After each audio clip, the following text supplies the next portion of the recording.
বারাসাতে তৃণমূল ছাত্র পরিষদ ও এসএফআই এর মধ্যে চরম সংঘর্ষ। এই মুহূর্তে আমরা সেই চিত্র দেখতে পাচ্ছি ট্রাইব টিভি বাংলার পর্দায়। আমার সঙ্গে টেলিফোন লাইনে রয়েছেন আমাদের প্রতিনিধি তন্ময়। তন্ময়, কি কারণে এই সংঘর্ষ, কি জানা যাচ্ছে, বিস্তারিত জানাও আমাদের।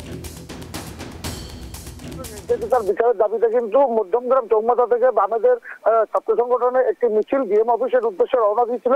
সেই সময় রওনা দেওয়ার পথে বারাসাত কলেজ, সেখানে কিন্তু তারা সেই গেটের সামনে যায় এবং সেখানে বিক্ষোভ দেখাতে শুরু করে এবং সেই কলেজের গেট বন্ধ ছিল এমনটাই তারা জানায়।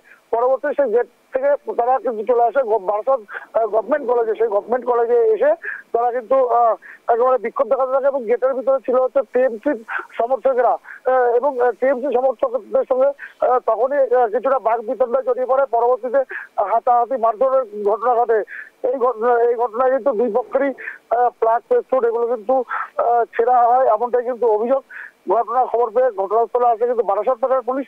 বারাসাত থানার পুলিশ এসে উত্তেজিত যে ছাত্ররা রয়েছে তাদেরকে নিয়ন্ত্রণে আনার চেষ্টা করলে সেখানে একজন পুলিশ কর্মী জখম হয়, এমনটাই কিন্তু জানা যাচ্ছে। তবে এই ঘটনা নিয়ে এখনো পর্যন্ত কাউকে গ্রেপ্তার করা হয়নি। তবে পরিস্থিতি যথেষ্টই ছমছমে রয়েছে, যার ফলে একেবারে শুরু হয়েছে দুই পক্ষের মধ্যে যে চাপা উত্তেজনা, তাতে কিন্তু একেবারে পরিস্থিতি সামাল দিতে ব্যর্থ হচ্ছে পুলিশ।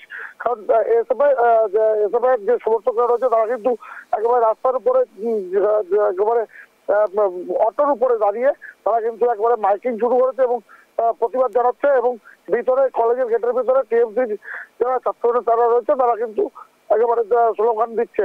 Good evening. ধন্যবাদ তন্ময়।